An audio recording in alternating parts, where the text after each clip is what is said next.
Hong Kong Direct is your weekly racing roundup full of news, views, interviews, previews and special guests. And coming up on a big show today, HKR kicks off next week. Of course, the Group 1's a week on Sunday. Wednesday night, it's the Longines International Jockeys Championship. Some of the world's best riders lining up on Wednesday night at Happy Valley for their share of $800,000.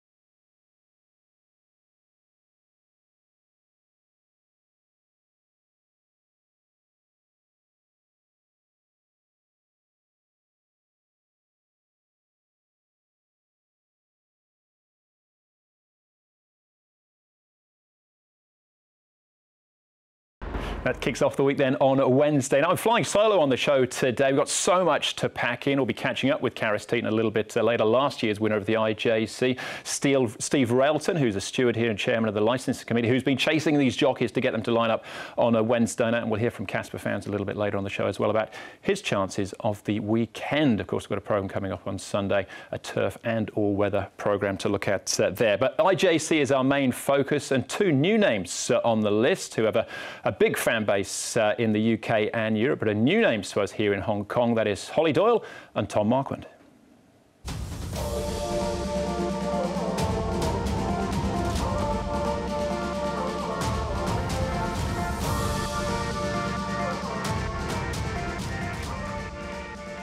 The highlights are probably quite obvious. You know, we both had an amazing Ascot, getting our first Royal Ascot winners. Who Dares wins, and the Grand Vizier heading up towards the line. Who Dares wins on the far side, a half length to the Grand Vizier. Who Dares wins, pulls out all the stops to win. And then I don't know, I guess the next bit was probably you surpassing what you managed to do last year in a whole year in about 5 months. And then, like, I don't know, for me, the Ledger was probably one of the biggest days. And what, you had 5 winners in a day?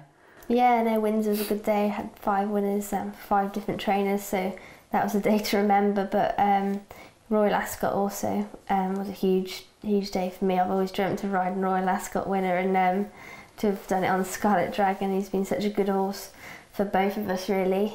Yeah, it was a huge day, which is then capped with Champions Day, really, and Glen Shiel winning the Champion Sprint. Oxted clinging on from Glen Shiel. Here's Brando as well, with one master and art power. Glen Shiel far side, Brando on the near side. Oh, it's tight. Brando near side of Glen Shiel.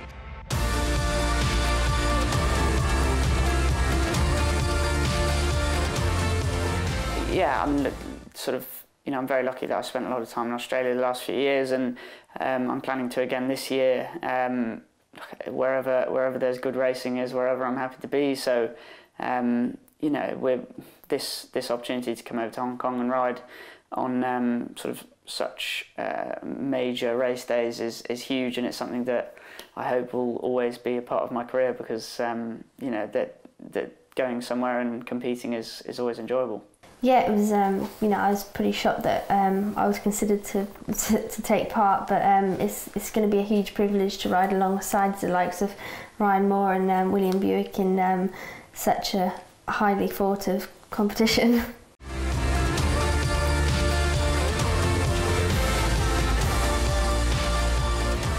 We've always been used to competing against each other from pony racing, so it's always felt normal, is normal.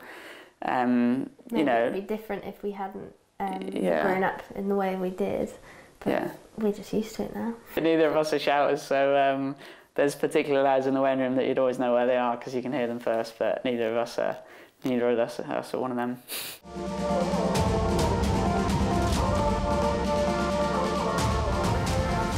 Yeah, genuinely their prize money is something to behold for especially British racing at the moment, the situation we're in. You know, there's horses that go out there that are probably running around for 1/10 of the prize money here, and they go out there and they're able to sort of win those races that are worth small fortunes. And you know, it's just I guess one of the sort of major parts that makes Hong Kong such a sort of incredible place to go and ride or race or training known horses, whatever you do there, they've absolutely nailed it. Tom saying all the right things about Hong Kong racing then. If you hadn't picked up on it as well, fierce competitors on the track, but partners off the track as well. Tom Marquand and Hollie, Doyle. Now, the IJC on Wednesday night takes place over 4 races. Jockeys with rides in each race. They'll pick up points, obviously, depending on where they finish, first, second and third. And person with the most points wins. And there is prize money on offer this year as well for the first time for the trainers. So an early look at the entries looks like a really strong lineup for this year's IJC. The first race will be 6:30, a little bit earlier on as well. Now, as far as past winners of this contest are concerned, just looking at the most recent winners, Karis Teetan won last year. It was his first win. Sylvester de Sosa and Zach Purton, considered as local riders, really, those three. They were here and licensed at the time. But then Hugh Bowman, Gavin Lorena as well. You go further back, the likes of Frankie Dettori, Ryan Moore, Karen McAvoy, and of course, who can forget that famous 3-way tie between Christophe Lemaire, Johnny Murtaugh and Ryan Moore as well. And that was back in 2009. Let's take it back to last year, though, 2019, and Karis Teetan with his memories of a famous win at the IJC.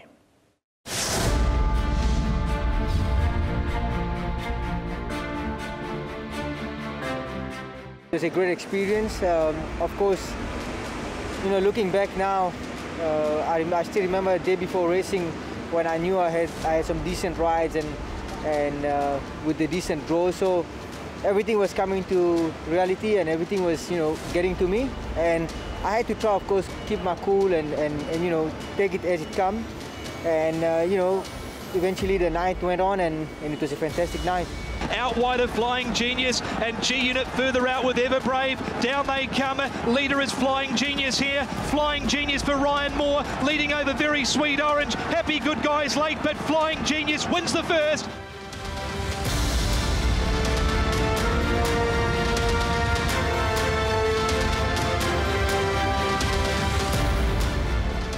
In the centre, Dream Warriors. Murray's Partners out wider. Charity Wings flashing later. Terrific finish here. Dream Warriors, Murray Partners. Dream Warriors has just won this for Teetan.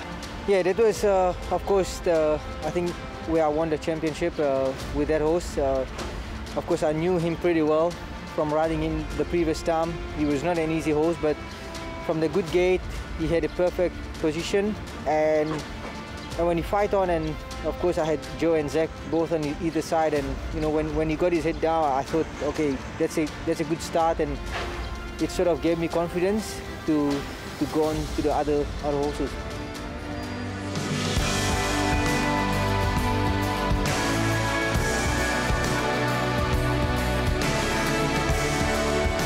Magnificent on the inside for Ryan Moore. He leads here 2 lengths. Down the outside, Flying Quest is storming home for Colin Keane. A great go here. Flying Quest over the top got the prize.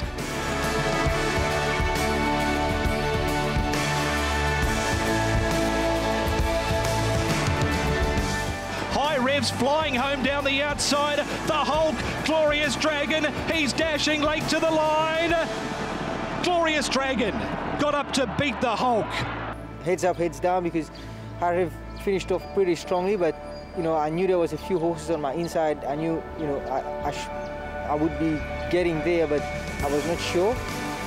But then when I saw the number, I was still not sure how much point I was in front, and I remember coming in, Chris Polly was like, "You won it, don't worry." So I was like all excited. But yeah, it was, you know, of course for us now looking back, it's a great experience, and it's something that I will never forget, but you know, can only get better from there.